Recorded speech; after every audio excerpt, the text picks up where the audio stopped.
Hey, how you guys doing? So, it looks like ChatGPT is under fire by content owners, and they're being taken to court. I believe New York Times is taking them to court, and so a couple other companies at least. So I would imagine this might be the barrage of many a court case.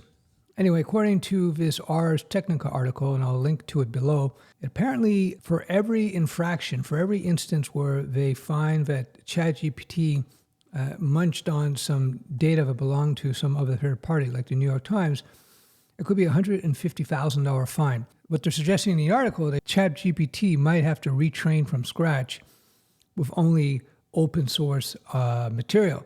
Now, the problem with that, well, first of all, it's a huge cost to do that. That's number one. Number two, it is a tricky thing, as far as I understand, to train these chatbots.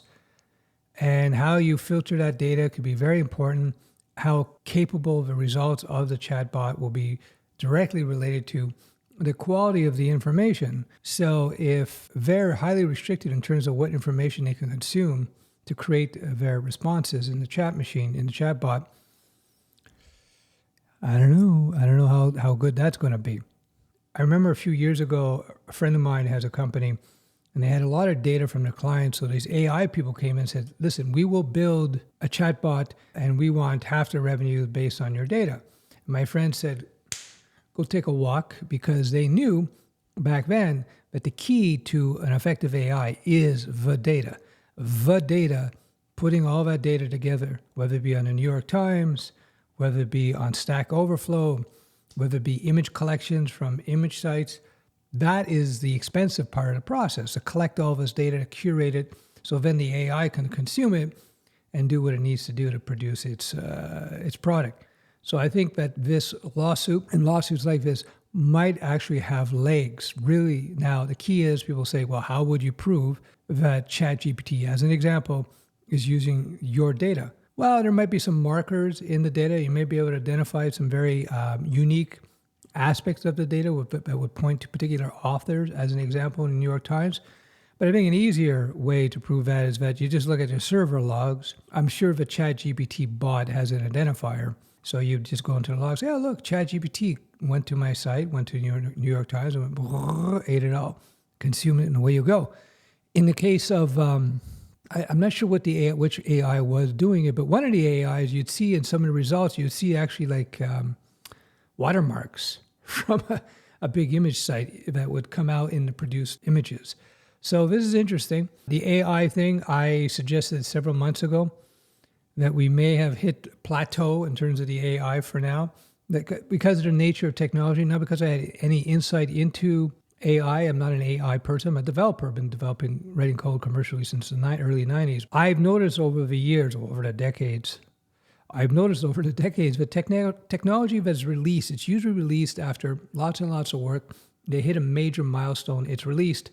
And then history teaches us that once that technology is released onto the market, then you're going to have a lag time before you see a big leap. So like you look at, for example, the original iPhone. Yeah, we have bigger screens, more resolution, the cameras are better, but generally speaking, in all those years, there hasn't been this huge leap in the quality of the phone, right? They're incrementally better every year, just a little bit. So when is the new big thing going to come out? I don't know. Would you consider a folding phone, like you see, I think Samsung has one? You consider those big leaps in technology in terms of the phones? I don't know.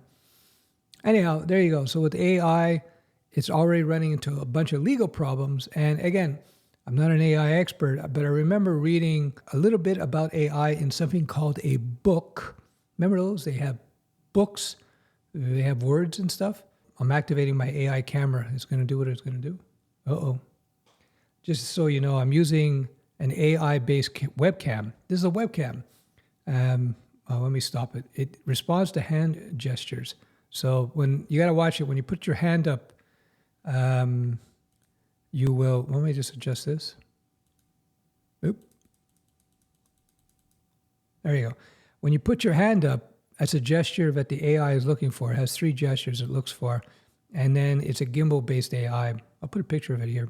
Anyhow, so what was I saying? I don't know. Anyway, so the AI thing, people were all scared, and I talked about this. Don't be so scared. I think we've hit like a plateau, and it'll probably take a while for this thing to get any better, because people were worried about, oh my God, we're going to lose our coding jobs.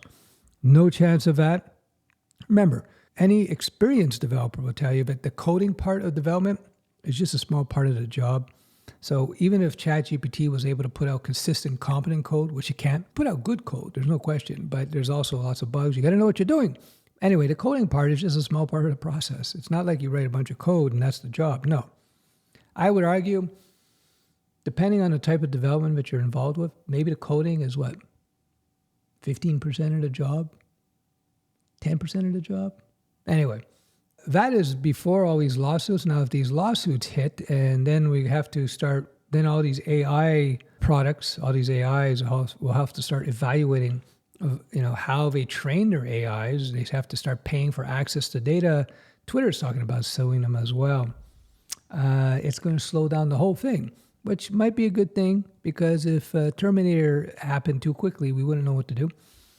Elon Musk is famously afraid of all that. I don't know.